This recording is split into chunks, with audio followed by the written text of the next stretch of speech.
lorsque tu fais de l'istighfar un principe de vie, Allah t'ouvre les portes de sa miséricorde.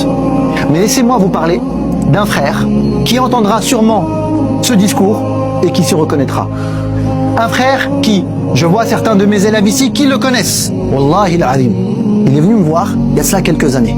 Il est venu me voir et il m'a dit « Je suis dans une situation catastrophique. J'ai des mois de loyer de retard. Mon entreprise est en train de faire faillite et je suis à 2 doigts de divorcer avec ma femme. Ça fait maintenant 6 ans que je suis avec elle. On n'a pas d'enfant. On vient d'apprendre qu'elle est stérile, qu'on ne pourra pas avoir d'enfant. C'est la crise dans mon foyer, dans mon entreprise et surtout dans ma foi. » Je l'ai regardé et je lui ai dit « Là, tu n'as qu'une solution. Avoir une assise sincère avec ton Seigneur. Tout de suite.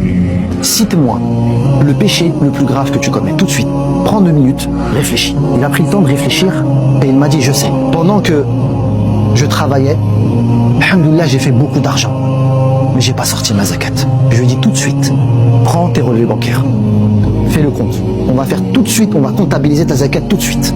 Il prend son téléphone, il se prend, tac, on arrive à un chiffre. Je lui dis maintenant tout de suite, à l'instant, paye ta zakat. Il me dit, je peux pas, j'ai pas d'argent, j'ai pas 1 centime dans mon compte. Je lui dis, qu'est-ce que tu as à vendre? Il réfléchit, il me dit, j'ai rien. Je lui dis, réfléchis.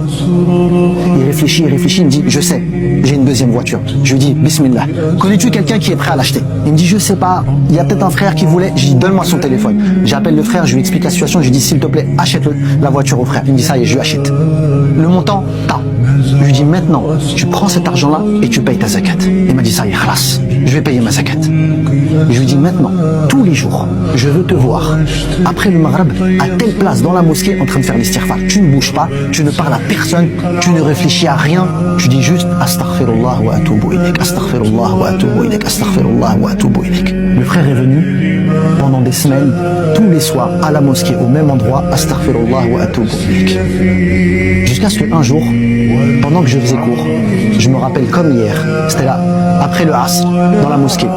Il vient et je vois son visage rayonnant, illuminé. Il me dit, ah Jaïr. Il me dit, tu vas pas croire. Je lui dis, qu'est-ce qu'il y a? Il me dit, je suis riche. Je lui dis, qu'est-ce que t'as? Il me dit, je viens de décrocher un contrat. Allahu Akbar. Je lui dis, alhamdoulilah. Il me dit, mais c'est pas tout, ya Jaïr. Je lui dis, quoi? Il me dit, ça fait 1 mois que ma femme est enceinte, on ne savait pas. Rien d'étonnant.